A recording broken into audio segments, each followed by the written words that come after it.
Keynes's book, The General Theory, is famously about the short run, and so I thought I'd start with this quote that a lot of you will know, taken from Bob Solow's famous 1956 article laying out the long-run theory of economic growth. And what Solow's saying here is you need to make a very sharp distinction between the Keynesian short run on the one hand and the long run on the other. It's okay in the short run, the conceptual short run, to talk about things like multipliers, to make assumptions like that the capital output ratio is constant.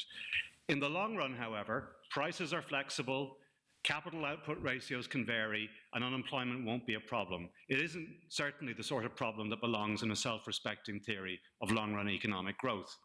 Now, ever since then, this distinction between the short run and the long run has more or less held firm.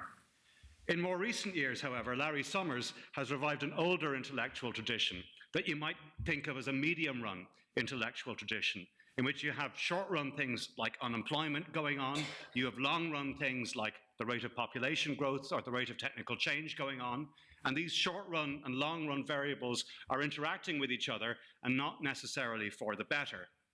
In particular, this secular stagnation view of the world suggests that if long-run growth falters, then investment may fall, expenditure may fall, output may fall, and unemployment may rise. And the unemployment will rise not just in a temporary fashion in the manner of a normal business cycle, it'll do so in a far more durable way. In its modern formulation, used by Summers and people like Paul Krugman, secular stagnation is conceptualized in terms of investment demand falling relative to saving supply in such a way that interest rates end up being negative. That the Vixelian natural interest rate being negative. And that matters because a good central banker ought to want to try to hit the Vixelian natural interest rate target. And if it's negative, Swedish experience notwithstanding, that can be a difficult thing to do. And so you may end up with your kids and your grandkids not having jobs unless government do something about it.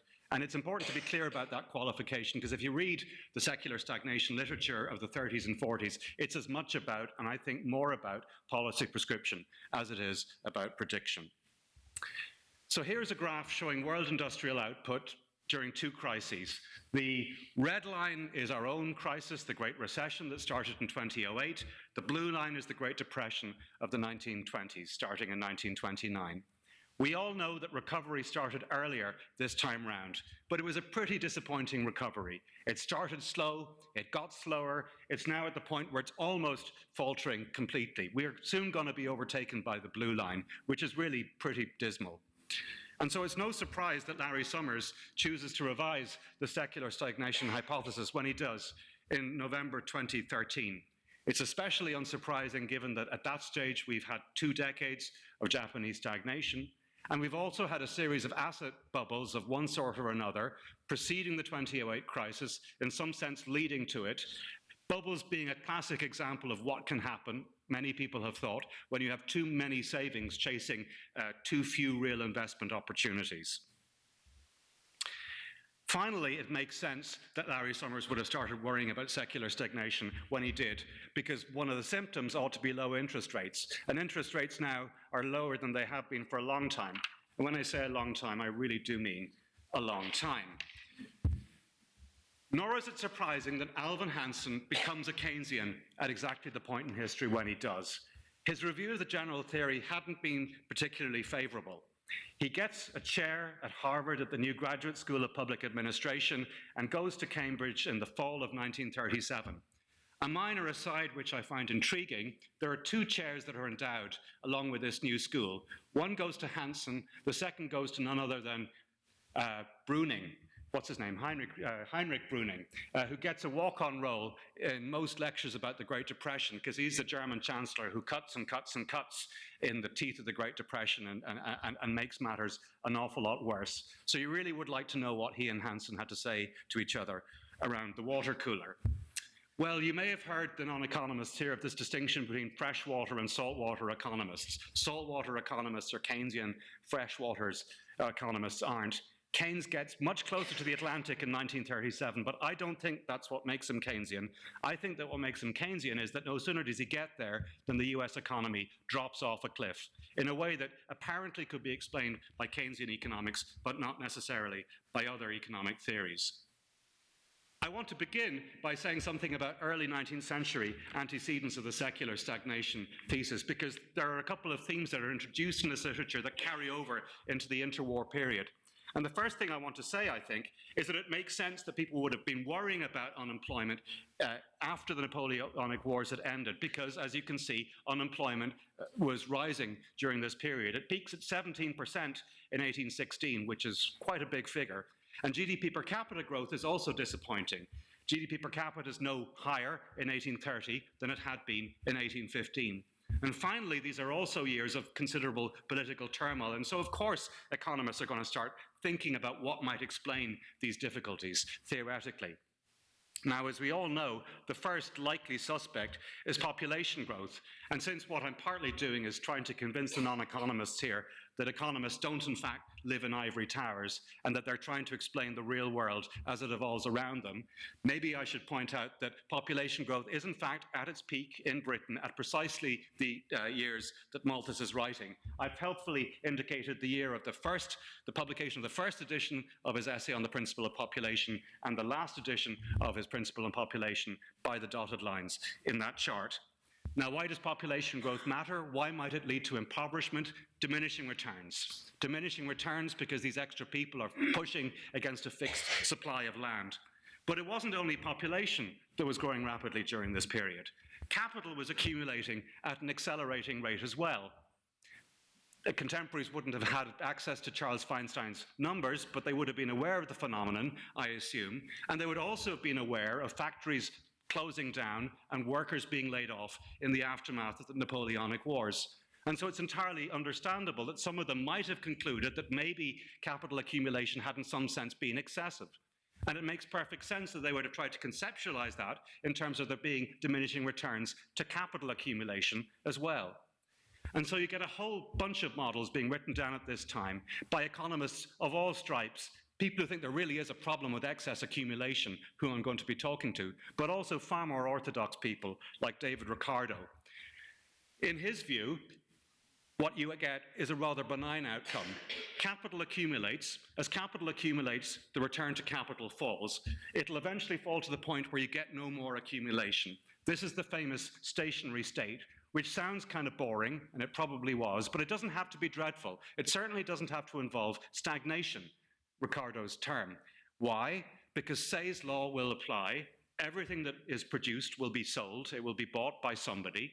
There doesn't have to be unemployment. There won't be unemployment. There won't be a glut of commodities in general. There won't be a glut of capital. And perhaps there's something to be said for the quiet life that you might hope for in a stationary state, at least if you're a successful middle-aged man like John Stuart Mill, or for that matter, Maynard Keynes. I should say, however, that the same Mill also points out that you run risks along this glide path to the stationary state. In particular, profit rates may end up falling to the point where capitalists say, you know what, these returns that I can get in sensible investments, they don't look too good for me. I'm going to go out and do something just a little bit riskier. And so he talks in his principles about how you may get rash, speculative investments that inevitably will end in tears, prefiguring some of what Summers is going to say later about bubbles when there are excess savings knocking around. Far more radical, however, are people like Lauderdale and Chalmers and Torrens and Wakefield, whom I'd like to talk about but can't say too much about. They think that capital could actually accumulate to the point where it really is in chronic excess supply. In some sense, the returns to capital are maybe negative. I mean, that's not necessarily what they actually say, but they say it's in chronic excess supply. And if it's in chronic excess supply, then the capital stock in the economy is going to have to fall to restore equilibrium. Now, these theories aren't Keynesian. They're not Keynesian because savings behavior automatically translates into investment, right? Keynes thinks that the causality runs the other way around. So the savings that are, the deferred consumption will always lead to investment expenditure. The problem is that there's overinvestment. So these are theories of overinvestment, whereas Keynes is all about there not being enough investment in the economy. They're also, to a certain extent, theories that suggest that there's something inevitable, at least in a closed economy, which the historians have thought will know is a crucial qualification, that there's something inevitable about your arriving either at the stationary state or in a situation where capital can be in chronic excess supply. Why? Because there's this fixed negative relationship between the capital stock on the one hand and profit rates on the other, and this is a capitalist economy. Accumulation is the motor force of the economy, and so you're going to slide down this curve in some inevitable fashion and either end up in Mill's stationary state or at something far more negative. Now, it's important at this point to say that all these guys, or most of them anyway, are all the time talking about technical change.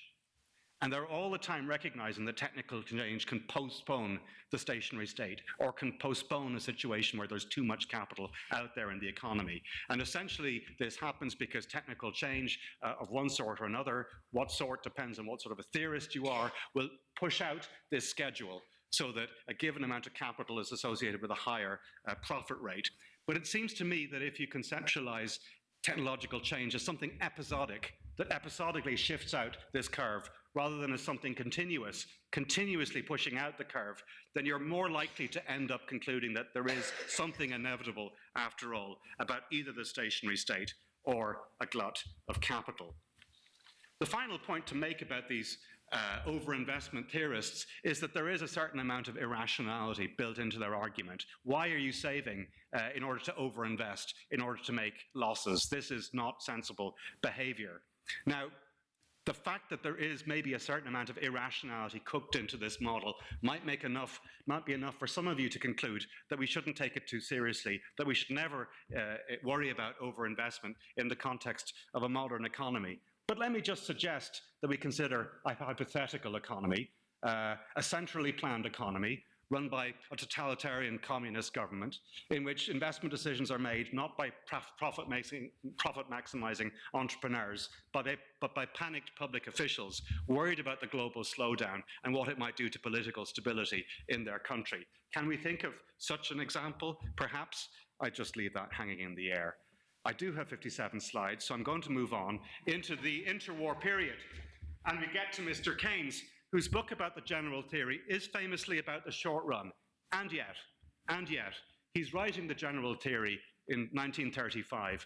At that stage, Britain's gone through not just the Great Depression, it's gone through the 1920s as well, that were extremely lousy in Britain, if not elsewhere. And so you can see why a bit of Keynes might have been thinking, you know, maybe there's something just a little bit more structural going on that's leading to aggregate demand being sort of permanently depressed or depressed in the longer run, or at least the medium run in my country. And there are hints of such a longer run or medium run or more structural account of unemployment in one tiny little bit of the general theory, to be more specific, chapter 16, which I have to say, and as Alvin Hansen noted, is terribly written. So my account of what's going on here is a sort of stylized account of what I think he was saying. It's not actually what he's saying. There's a Keynesian bit in this story and there's a classical bit. The Keynesian bit is over there on the left. The classical bit is over there on the right. The classical bit is off stage, as it were. There's capital accumulation taking place. You're sliding down some sort of a negative relationship between the capital stock and the return to capital, somehow vaguely defined. And what this is going to do is it's going to push the marginal efficiency of capital schedule to the left. Now, what a sensible central bank will do is drop interest rates in response, but there's a limit to how far they can go, which could be zero as here or something higher. When that limit is reached, investment will fall, demand will fall, output will fall, unemployment will rise. That's all very Keynesian over there on the left. It's not classical. It's investment driving savings, not the other way around. But this bit is really quite classical, and actually it's more classical, I think, than the classics, because they did actually talk about technical change quite a lot, and it doesn't get a look in this section of the general theory. And so he talks about this dismal outcome being in some sense inevitable unless government does something about it. And if they do, then we can all sit back, relax, and enjoy the floor show while Mr. Moneybags gets what's coming for him. And what's not to like about that? What I find even more startling, however, is that he makes an empirical claim. He claims that post-World War I, America, and post-World War I, Britain, offer actual examples of this sort of medium to long-run secular unemployment mechanism in action, which is an interesting claim. Now, Hicks has an instant response to this book, not the famous 37 article where he introduces ISLM. He has a book review published the same summer, and he zeroes in on what he calls this novel and startling theory of secular unemployment.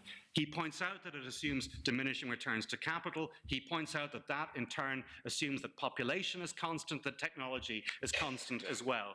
He points out that if you have continual innovation, that demand for capital curve could continually shift out to the right, and that accumulation could go on forever, and that the marginal efficiency of capital schedule doesn't have to shift inwards. He points out that growing population could actually be favorable to employment. But finally, because this is the 1930s and Hicks is British, he also worries that whereas we may not yet be in Keynes's secular unemployment world, falling population growth will so lower the opportunities for investment that we will find ourselves there pretty soon.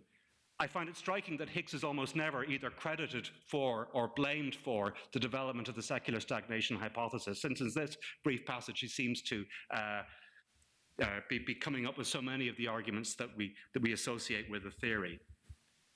Another review that I think must have mattered for Keynes is Alvin Hansen's review. So Alvin Hansen comes from a background that's about as different from Keynes's as it's possible to imagine. And there are three differences in their backgrounds that I'd like to highlight.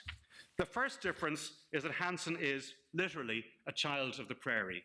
He's born in 1887 in a small settlement in South Dakota, child of Danish immigrants called Danesville. When he's about 6, the railroad comes not quite to town, but about a half a mile down the road. The settlement shifts and is rechristened Viborg, South Dakota. Hansen's work is all about frontiers and railroads. These are motifs that reoccur throughout his life. I don't think you have to be Sigmund Freud to try to figure out why that might have been the case. The second thing to say about this background is that it is this that makes Hansen such an intellectual cosmopolitan. I don't know if he spoke Danish with his parents, but I suspect that he did because he certainly reads Scandinavian. He cites people like Wicksell and Frisch in the original Scandinavian. And he also clearly reads German, and he reads German authors, not just the ones that we're familiar with, but people like Spiethoff, who published almost exclusively in German. And the third thing that makes Hansen different from Keynes is that he's American. And these are two very different economies. So these are TFP growth rates, as we call them. So for the non-economists, these are measures of the rate of technological change over time. And this is World War II. So until World War II, what you see is that technological change in Britain was really very lousy, whereas America was a very technologically progressive, dynamic economy. This has got to have mattered for these two economists' respective worldviews. For Hansen, the economy is a dynamic thing that is continually being driven forward by technological change. Innovation is always at the heart of his view of how the economic system works, and it kind of makes sense. So Hansen, when he comes to review the general theory in 1936, is a bit dismissive. It's not a landmark. Wage and price rigidity are essential for Keynesian unemployment equilibrium. Technological change will constantly bring the economy back towards full employment. But he does also worry about the fact that his frontier is no longer expanding, that railroads are no longer being constructed, that population growth is also falling. And so he does actually worry that maybe these secular unemployment problems will be with us at some point in the future. At this stage, however, he's pre-Keynesian in the sense that he doesn't buy the Keynesian argument that inventive fiscal policy interventions are what is required to fix this problem. He worries that they will lead to businesses stagnating and to other undesirable consequences. So there's a bit of the secular stagnation thesis here, but there's the Keynesian bit that is still missing. I think it's reasonable to assume that Keynes read these reviews, and I think it's reasonable to assume that they got him thinking about technological progress. In fact, I know that it did, because there's a letter from him to Hicks that shows that he's actually quite miffed at the suggestion that he didn't think about technological progress. And so it's probably no surprise that in 1937 he gives a lecture to the Eugenics Society where he rather mischievously suggests that population growth declining might not actually be such good economic news as his hosts presumably suggested. And what he's doing here is he's doing two things. Firstly, he's acknowledging that technological change is something continuous, and that population growth is something continuous, and that these things are shifting out the demand for capital curve, if I'm allowed to call it that, on a continuous basis. And you can thus have accumulation and investment going on forever, unlike in the old classical stationary state. So he's acknowledging that, but at the same time he's asking, well, is the level of investment that is going to be thus made possible going to be sufficient to sop up all of the available savings that are generated by the economy? His argument's very simple. He's talking about net investment and net savings. So for those of you who've been reading Crizell and Smith on Piketty, there are problems here, but I'll just pass over those and give you his argument. So net investment as a share of GDP, I over Q, is by definition equal to the increase in the capital stock, dk for the capital stock divided by Q, which is equal to the rate of growth of capital multiplied by the capital output ratio. Now he makes an assumption that's going to recur in the literature again and again and again over successive years. He assumes that K over Q, the capital output ratio, is constant. Well, if that's the case, then capital is going to grow at the same rate as output. In other words, it's going to grow at N, the rate of population growth, plus G, the rate of growth of output per capita, which, if you like, you can think of as being the rate of labor augmenting technical change in some sort of a solo model. And that's how I'm going to think of it going forward. So net investment demand as a share of GDP is the capital output ratio multiplied by N plus G. And the question is this quantity going to be sufficient to sop up available saving supply? So here he makes a couple of empirical assertions. He asserts that the savings rate is between 8 and 15%, and he asserts that the capital output ratio is 4, which means that we require that 4 times N plus G be greater than 8 and possibly be as large as 15, or that N plus G be greater than 2 and possibly be as large as 4. Now, if you think, as seemed reasonable at the time, that N might soon collapse to 0, then what you're actually requiring is that G be at least 2 and possibly as high as 4. And given the utterly lousy technological dynamism of the British economy at the time, you can kind of see why he was worried. Okay, Hansen reads this article. He's very influenced by it.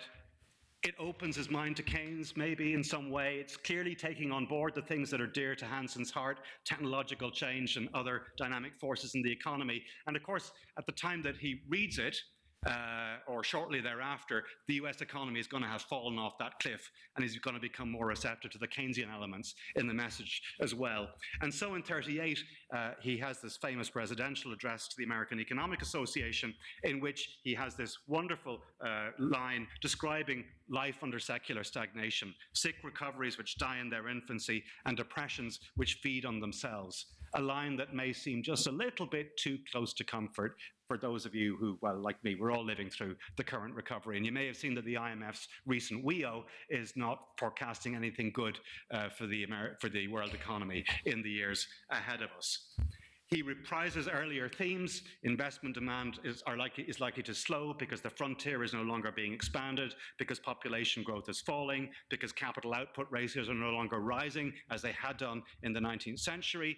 But what's new is that he's now saying, you know what, fiscal policy could actually help here. You know, government spending could actually help maintain demand and stop unemployment being a chronic problem in the years ahead. There's an even nicer paper, I think, in a 1941 collection of essays where you really see how this guy in his head is melding together, grafting together the dynamic bits of his thinking with the Keynesian short-run bit.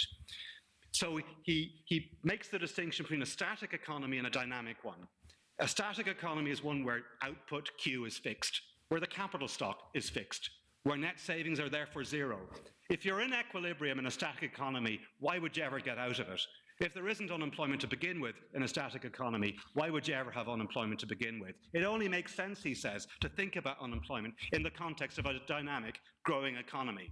And then he sketches out a view that helps you understand how this might happen. You get one of those late 19th century waves of technological progress, driving up long-run growth rates. Investment demand increases. This is the point in the cycle where the more you save, the more you can invest, and the faster you can grow. So this is Europe during the golden age of 1950 to 73. It's systematically the case then that countries that save more were able to invest more and were able to grow more. So savings are great at this moment in the cycle. The problem is that the cycle may turn down. Long-run growth prospects may falter. Investment demand may fall. That wouldn't be a problem if savings rates also fell. But the problem is that Hansen thinks that propensities to save and propensities to consume are deeply embedded in a web of social institutions, and that what maybe went up during the upswing is not going to so easily come down again in the downswing. And so you're going to end up with too many savings chasing too few investment opportunities, and this is where government can step in and help support aggregate demand. It's a lovely chapter, actually, in a way, helping you see how these things could conceptually fit together, at least if you're Alvin Hansen.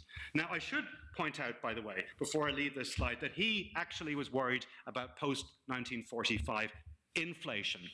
He worried that there'd be a big boom based on pent-up demand on the part of consumers and investors. So the fact that we didn't get a Great Depression after 1945 is no reflection on Hansen. Many of his students, however, notably Paul Samuelson, did worry that when post-war military expenditures fell, you would end up with unemployment arising. So why didn't those pessimistic conclusions come about? Well, if you thought that in the American case the answer is the baby boom, you were right. The blue lines show for a bunch of what I'm going to call middle run periods the average rate of population growth. And what you can see in the American figure is that this has been steadily declining. It makes absolute sense to think in the 1930s that it's going to continue to decline and that it might even get to zero after World War II, but it doesn't. It more than doubles. So that's the American story. The British story is rather different. There is a little bit of a population boom going on there, but it's ever so tiny. What's really changing is technological change. So here I've taken those TFP growth rates I showed you earlier, and I've just divided them by the labor share to convert them into something closer to G in a solo growth model. It's a measure of the growth and output per capita that you would predict in the long run as a result of technological change. And what you can see is that in the British case, what's really changed is that technological change has exploded, right? And what's going on here is they're finally catching up in a serious way on the American technological frontier. They're beginning to import all those exciting new American inventions from the interwar period.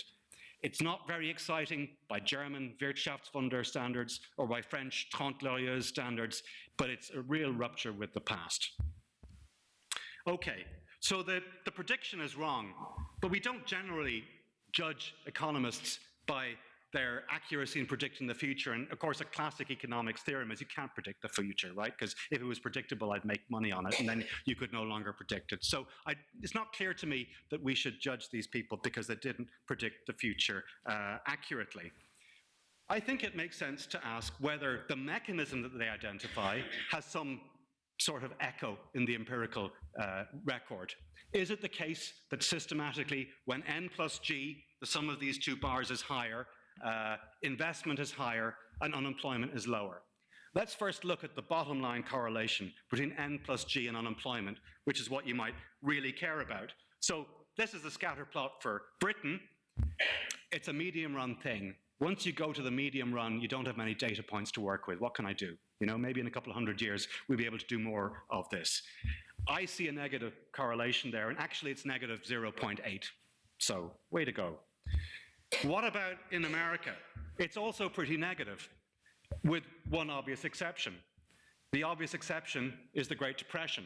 Right? The Great Depression should have been brilliant. This should have been a brilliant period in American economic history, because this was a famously technologically progressive moment in American history. All sorts of things are being invented. N plus G is extremely high, and yet unemployment is also extremely high. Why?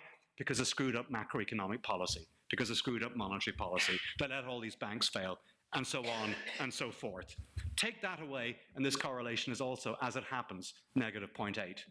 I'll also note, however, that there is something interesting going on the right-hand side of this chart. It seems like no matter how high you push growth in this economy, the unemployment rate in the medium run never seems to dip below about 4%, which is interesting, but there you go. Now, these are just correlations. I'm not going to say anything causal, though I am mightily tempted to. I should mention, perhaps, that if I lag population growth 20 years, that thing still holds good, in case you're worried about immigration, which you should. I do think there's a very interesting contrast between the British and the American stories here. The blue dots here are Britain. You just saw those dots in an earlier graph. The red dots here are America. You just saw those in the previous graph. And the contrast is between the British interwar experience and the American interwar experience. You know, the British interwar experience is bang on the line. You know, it should have been a lousy decade because the underlying growth potential of this economy was lousy, and it was a lousy decade. The American case is different. It should have been great, it was awful. This is more a case of what Keynes somewhere else calls magneto trouble. They just screwed up the working of the system. What about the intermediate steps in the argument? Is it the case that when net investment is higher, unemployment is lower? Yep. These are negative correlations in both countries. And is it the case that when N plus G is higher, net investment is higher? And again, the answer is yep, with this obvious exception of this interwar period that in America, but not in Britain, appears as a clear outlier. Now, some of you may be looking at this graph, maybe the economists, and saying, you know, I could tell a different story. This could actually be all about saving supply rather than investment demand, because we know that when growth rates rise, saving supplies tend to rise as well. And that's a very good point. And you know what? You could be right. I should perhaps just mention that I tried looking at the price of money, or the price of the savings investment thing, whatever you call it, the interest rate, and I correlated that against N plus G, and in the British case it's positive, as it happens, and in the American case there's basically nothing there. It's ever so slightly positive, but there's nothing there. Does that help you? Well, I don't know if it does or not. What I would, however, say is that maybe we should be willing to give the medium run a chance. Maybe we shouldn't dismiss the medium run completely out of hand. Maybe there is something there that we should at least be open to thinking about. If that's the case, then I think there are three conclusions that follow. The first is that we need more medium run theorizing. Actually, Bob Solow has called for more medium run theorizing. He's a clever fellow, Bob Solow. And there are people like Common and Gertler and so on who are developing medium run macro models. The second thing, and even more importantly, and economic historians have always known this, because we tend to be interested in long cycles, we need more tools with which to do medium-run empirics. We need more low-frequency econometric tools, such as, you know, I think, is it Muller and Watson have a recent paper where they're developing these tools. The point being for the non-economist, if there's very few data points to work with, it's very difficult to do serious statistical analysis. It would be good if we developed tools that enabled us to do that. But finally, I would just say, you know, if there is maybe perhaps something going on here, then maybe perhaps we might want to worry about where N plus G is going in the future. And since N plus G is driving investment demand, maybe we should be fair and also think about where saving supply is going in the future. And the rest of my talk is going to be about that. Pessimists tend to focus on where investment demand might be headed in the future. In particular, they tend to focus on population growth, which is, thank goodness, falling. There's a lot of uncertainty around these estimates due to the UN, but population growth is falling everywhere. Now, if you take their medium fertility scenario, you can see where the problem is and where the problem isn't. The problem is already in the former Soviet Empire and in Japan. Europe's not far behind. On the other hand, levels of population growth are going to remain a lot higher for a lot longer in sub-Saharan Africa, suggesting perhaps where the investment opportunities are going to be going forward. That's reasonably predictable. Mind you, they thought that demography was reasonably predictable in the 1930s, and see how far that got them. Future of technology, which is the other big force driving investment demand, that's much more unpredictable. Maybe we can make a distinction between what we think is going to happen on the technological frontier, which are going to take to be America, and what's happening behind the frontier in countries that are trying to catch up on where America is today. We tend to think that the latter type of technological change, catch-up technological change, is a little bit more predictable. because there are various dynamic forces that should be operating on it in a predictable manner. In particular, you might think that in a country like China, they're going to grow rapidly for some time to come, but eventually, as they catch up on America, the potential for future catch-up growth will, eventually slow. How far in the future is eventually, that's another matter we can discuss, but eventually it will slow. On the other hand, if a region like sub-Saharan Africa that's never really had a modern growth miracle starts seriously catching up on America, then that could lead to a lot of very high growth and a lot of possibilities for investment in decades to come. When it comes to frontier technological progress, it's a lot less clear. Here's annual TFP growth rates taken from Fernald, so people argue about, is it the red thing that's the blip, and really it's the blue level of technological change that we should be expecting, or is it rather the blue bit that's the bit? Well, who the hell knows, really? Simon Kuznets used to tell his students that if they wanted a prediction of technological change, they should go read some science fiction, and maybe he's not wrong. So I'm not really going to say much about that. I'm going to say that, maybe we should be open-minded. It could go up, it could go down, but really, who the hell knows? Other things that I think are predictably going to influence investment demand going forward are, first of all, our Great Recession. The IMF and others are worried that the Great Recession has led to scarring effects in rich countries, which mean that investment will be lower in rich countries than it would otherwise have been. And I feel impolite in raising the subject, but if you think that it's gross saving that people tend to engage in, then I think at some point somebody is going to have to say something about depreciation, which does account for way more than half of gross savings. I don't think it happens quite as smoothly as we assume in our growth models. The capital melts and we automatically decide to replace it. I don't actually think that's necessarily what happens. So just because we don't understand it, and just because we certainly can't measure it, doesn't mean that we shouldn't be thinking about it, because it seems to be a first order important thing to think about if you're wondering about where the relative balances of savings and investment are heading going forward into the future. But don't worry, that's all I'm going to say about depreciation. Optimists tend to focus on savings supply. They tend in particular to focus on the fact that populations are aging across the globe. So this is a graph that shows the ratio of working age people to non-working age people in various major world regions. And what you can see is that aging populations is going to mean that workers are going to predictably take up a smaller and smaller share of the overall population. And that matters for savings because it's workers who are earning money who get to save. The old and the very young tend not to save. Particularly notable is the fact that the red line with the squares there, EAP, that's the East Asia Pacific region. Now that's China, etc. And they're going to be aging soon. And that really matters for the future of world saving supply because such a huge share of world saving supply comes from the East Asia Pacific region. So if they really start saving a lot less, that could have a big effect on world savings rates. On the other hand, another thing that's predictably going to happen is that poor countries are, thank goodness, going to continue to converge on the rich. They're going to take up a bigger and bigger share of world income. And that matters for saving supply because they have a higher propensity to save. The poor countries in this world save more than the rich. And so if you shift the distribution of income towards the rich, there's a compositional effect, which could mean that everybody could save less, but that the world as a whole saves more. Actually, the World Bank thinks that these two things are a wash and the savings rates are actually going to remain constant. So that's something working in the opposite direction. Bottom line is, you're not actually supposed to read all these things. It's basically supposed to confuse you, and that's the point, right? So people have made arguments saying saving supply could rise, saving supply could fall, investment demand could rise, investment demand could fall.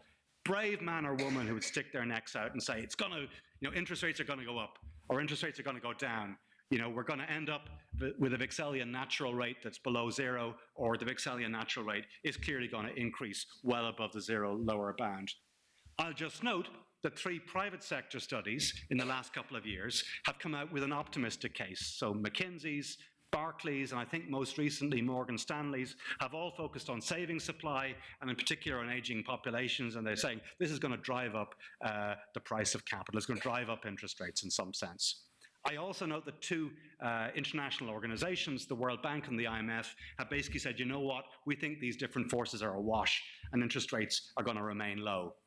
If you took that view seriously, and if you think that they're too low now, then they're going to be too low going forward, and maybe secular stagnation is something that you should be worried about.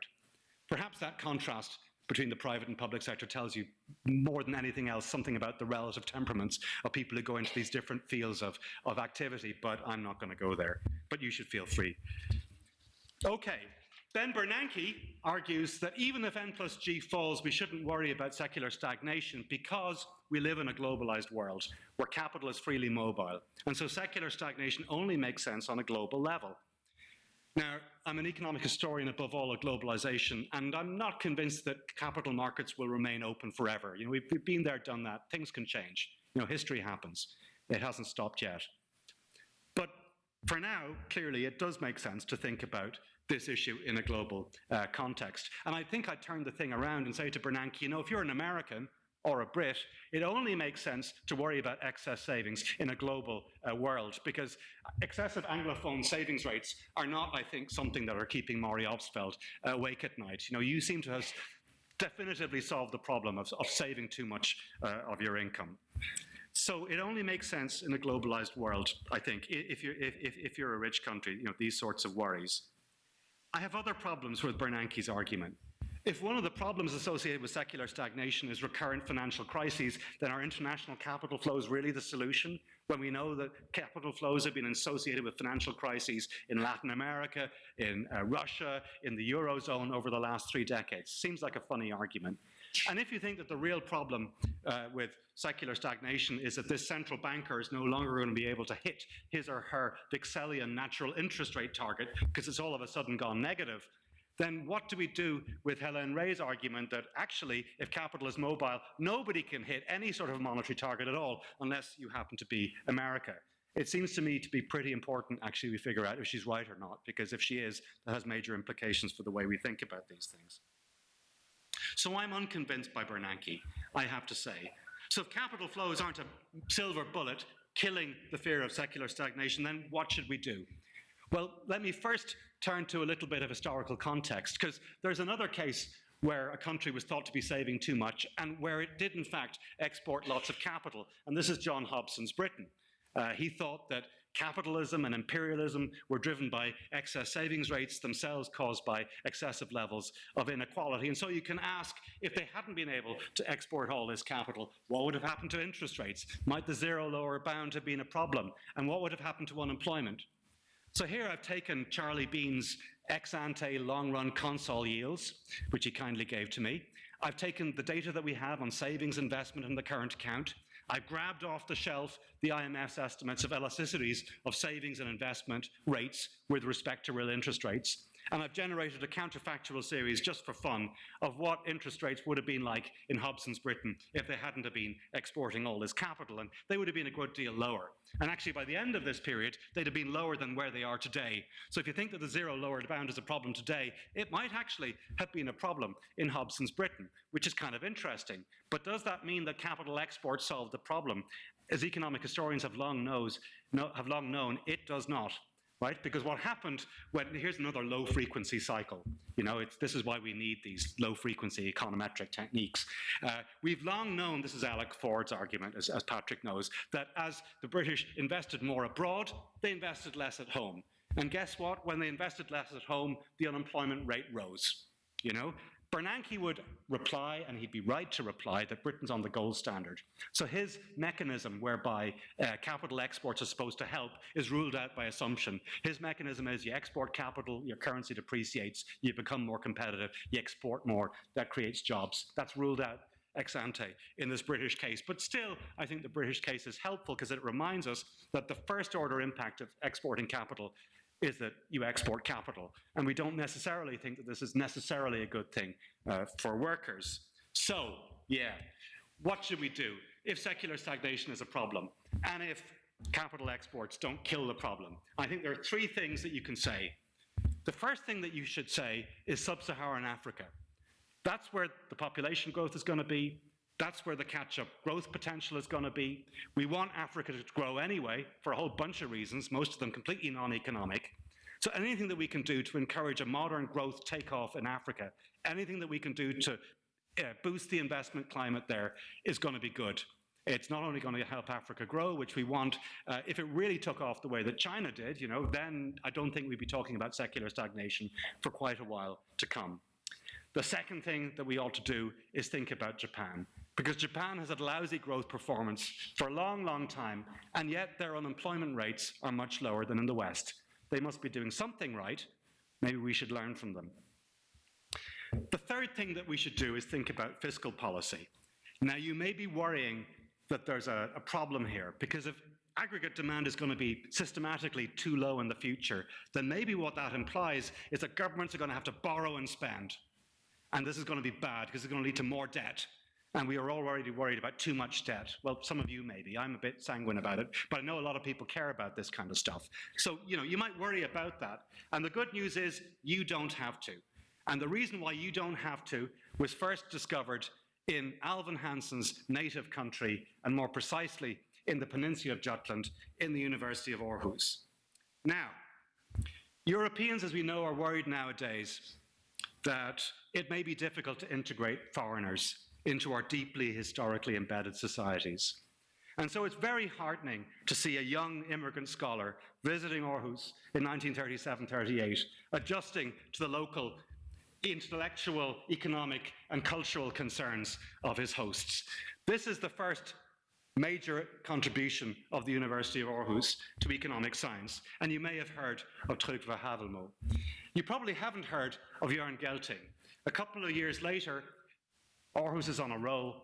He's scribbling around, fiddling around with the Keynesian equations, and he comes up with what we now know as the balanced budget multiplier. Now, he's just interested in the pure logic of the thing, just a few equations. It's published in Denmark, in Nazi-occupied Denmark, in Danish, right? So funnily enough, this doesn't trickle across the Atlantic. And this idea is independently rediscovered by one of the Salem brothers and Paul Samuelson, and they know exactly what the political implications of this are. Right? The political implications of this are that the government doesn't have to borrow and spend in order to maintain aggregate demand. It can tax and spend. And if you tax and spend, that will keep the overall level of expenditure in the economy higher than it would otherwise have been. Paul Samuelson has a really nice 1943 article where he points to the political implications of this. He says, if you're the kind of person who worries about big government, you might have to put up with large budget deficits to maintain aggregate demand. But if you're the kind of person who worries about fiscal stability, then maybe you should accept a government that is somewhat higher than you would otherwise have deemed desirable.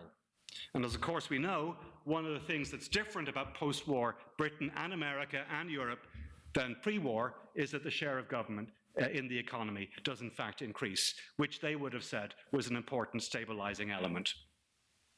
What conclusion do we draw from all of this? Well, the conclusion that I draw is the following. I don't know if secular stagnation is really going to come upon us. There are certain things that argue in that direction. There are other things that argue in the opposite direction. But perhaps a prudent government ought to prepare for all eventualities. If you think that secular stagnation is a possibility, and if you're the kind of person who is worried about large budget deficits and government debt and all the rest of it, then perhaps your conclusion ought logically to be that this is no time to shrink the state. Thank you very much.